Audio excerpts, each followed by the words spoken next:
Good morning. Wow, that sun is bright coming in my window this morning. I have uh, I have the blind shut and everything, and it's just blasting through there. um, I've tried to adjust some of the lighting, but this is the best that I could get it. Um, Maybe I can down that a little. I don't know. Anyways, I know it's been a minute. I've been kind of tired. Um, but was reading in Luke. Ah, shocking, Luke. And Jesus it's the chapter 5, and Jesus was preaching at the Lake Galilee to the crowds of the people. And there was a vast multitude of people pushing up against him. So he asked the men out on the boats, the fishermen, let me use your boat. Push out a little distance, and he could get good acoustics, and then, and his voice would boom out and they'd be able to hear him easier, and he's not being pushed on, and he's wanting to bless the fishermen, right? So verse 4 says, Jesus sat down and taught the people from the boat, and when he had finished, he said to Peter, now row out to the deep and cast your nets, and you will have a great catch. And Peter replied, because he's a fisherman, he's been fishing all night. Now you're going to get on the boat and be like, hey, throw your nets out there. So Peter replies, we've just come back from fishing all night and didn't catch a thing. But if you insist, we'll go out again and let down our nets because of your word. Right? We've been talking about the word. We've been talking about how it's the manifest, it's the rhema. When it's spoken directly from the mouth of God, then it will happen. When they pulled up their nets, they were shocked to see the huge catch of fish, so many that their nets were ready to burst. They waved over to their business partners in the other boat for help. They ended up completely filling both boats with fish until their boats began to sink. So, according to some scholars, they believe that is like 2 weeks worth of fish that they caught in one catch. And when Simon Peter saw this astonishing miracle, he knelt at Jesus' feet and begged him, go away from me, Master. I am a sinful man. I feel that way about Jesus sometimes. Like, I am so undeserving of your blessings. I'm so undeserving of what you do for me. Don't you feel that way sometimes? It's like, gosh, I'm so doubtful. I'm so fearful. I don't step out and do the things that I probably should do. And yet you show up. You show up and you bless me as I step out and just do what you say according to your word. As I step out, you bless me. And when Peter says to him, just go away from me, I don't deserve this. Jesus turned around and said to him, do not yield to your fear, Simon Peter. Don't yield to your fear.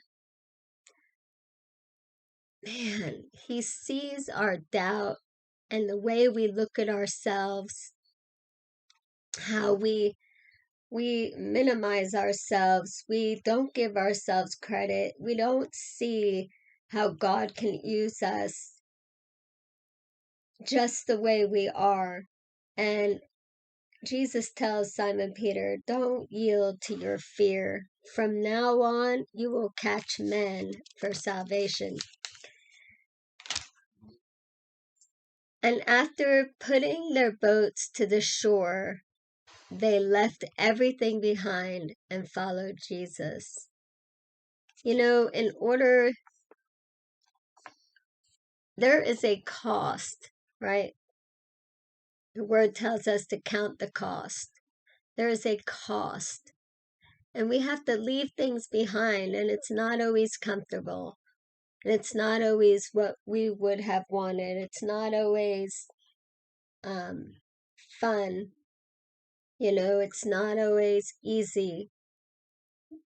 But we have to leave stuff behind. We have to move forward into what God is saying to us, right? I'm sorry, I'm trying to get this glare to not be there outside. Outside, look at you. I'm sorry. But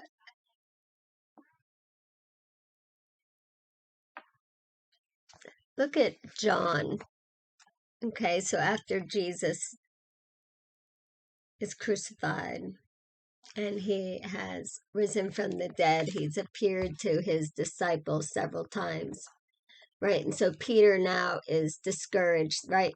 He's been walking with the Lord for 3 years, and you know, he thinks he's going to take over the world, and you know, they're going to set up a kingdom, and they are, but Peter was seeing it differently than what Jesus meant, right? So in John 21, 21 verse 4, it says, "Then at dawn Jesus was standing on the shore, but the disciples didn't realize that it was him. And he called out to them, saying, 'Hey guys, did you catch any fish?' 'Not a thing,' they replied. Jesus shouted to them, 'Throw your net over the starboard side, and you'll catch some.' And so they did as he said, and they caught so many fish they couldn't even pull it in the net. And the disciple whom Jesus loved said to Peter, that John was that disciple, 'It's the Lord.' And when Peter heard him say that, he quickly wrapped his outer garment around him because he was athletic, and he dove right into the lake to go to Jesus. Sometimes when we get discouraged, you know, when we've been doing something for a while and when things don't turn out exactly the way that we thought they would, we can get discouraged and we can get doubtful and we can get fearful. And I think that's what happened to Peter. And a lot of times when that happens to us, we can get to a place where we're not exactly hearing the voice of God, because John recognized Jesus' voice as he called out to them. And he said to Peter, "It's Jesus." Why didn't Peter recognize the voice of Jesus? And I believe it's because he was doubtful and he was fearful. And so I just want to encourage you today that if you're doubtful and you're fearful, bring it to the Lord. Tell him, say, "Look, I'm doubtful and fearful right now, and I need your help to get through that. I need your help to see things clearly. I need your help to open my ears and hear your voice, because right now I am feeling very discouraged." And, you know, Jesus wants us to bring everything to him, everything. And he'll meet us right where we are. I mean, look, he came after Peter. He came after him and met him right where he was, back in the water, back fishing for fish.